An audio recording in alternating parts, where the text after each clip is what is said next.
क्या आप जानते हैं कि महाभारत, रामायण और पुरानी लोक कथाओं में ऐसी कहानियां हैं जो हमें बताती है कि हर रिश्ते में सतर्कता बरतनी चाहिए। क्या आपने कभी सोचा है कि कुछ लोग चाहे वो कितने भी अपने क्यों ना लगे या अपने ही क्यों ना हो या अपने सगे ही क्यों ना हो, उनकी प्रवृत्ति हमें धोखा देने की हो सकती है। आज की कहानी आपको सोचने पर मजबूर कर देगी। एक ऐसी रहस्यमयी कथा जो आपको भरोसे और धोखे की बारीक लकीरों को उजागर करती है। पुराने समय की बात है, एक छोटे से गांव में एक किसान, उसका बड़ा भाई और एक बचपन का दोस्त साथ रहते थे। तीनों में गहरी दोस्ती थी, अपनापन था।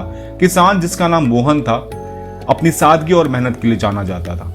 उसका बड़ा भाई रामलाल थोड़ा स्वार्थी था और बचपन का दोस्त हरिश्चंद्र हमेशा चालाकी से अपनी बात मनवा लेता था। एक दिन मोहन को अपने खेत में सोने के सिक्कों से भरा घड़ा मिला। वह खुश था और तुरंत रामलाल और हरिश्चंद्र को बताने लगा। रामलाल ने सुझाव दिया कि ये पैसे हम तीनों के बीच बांट देते हैं, लेकिन हरिश्चंद्र ने कहा कि नहीं, इन्हें खेत में ही गाड़ देते हैं ताकि कोई चुरा ना ले।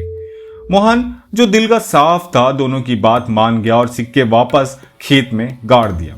लेकिन उसने यह नहीं देखा कि रामलाल और हरिश्चंद्र ने उसे धोखा देने की योजना बना रखी थी। अगली रात रामलाल और हरिश्चंद्र ने खेत से सिक्कों का घड़ा निकाल लिया और उसे चुपचाप गुप्त स्थान में छुपा दिया। अगली सुबह जब मोहन खेत में गया तो वह हैरान रह गया। घड़ा गायब था। उसने तुरंत दोनों से सवाल किया। रामलाल ने एक झूठी कहानी गढ़ी। तुमने हमें इस बारे में बताया था, शायद किसी और ने देख लिया होगा। हरिश्चंद्र ने भी झूठ का सहारा लिया। तुमने इसे ठीक से छुपाया नहीं होगा। कुछ ही दिनों बाद गांव में एक संत आए। उन्होंने मोहन की व्यथा सुनी और ध्यान लगाया। संत ने कहा, तुम्हारे अपने ही लोग तुम्हारे विश्वास के लायक नहीं है। सत्य की अग्नि सब कुछ उजागर करेगी। संत ने एक युक्ति दी। घोषणा करो कि जिसने भी घड़ा चुराया हो, अगर वह दिन के भीतर सच नहीं बोलेगा तो उसके साथ कुछ अनहोनी हो जाएगी। डर के मारे रामलाल और हरिश्चंद्र ने अपना जुर्म कबूल कर लिया।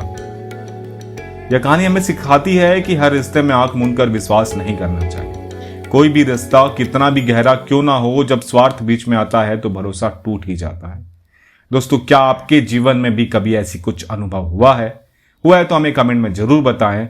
और अगर आपको ये कहानी रोचक लगी हो तो लाइक करना बिल्कुल मत भूलिए। अपने दोस्तों और परिवार के साथ इसे शेयर करें और ऐसी कहानियों के लिए हमारे चैनल को सब्सक्राइब करना ना भूलें। मिलते हैं नई कहानी के साथ, तब तक के लिए राधे राधे।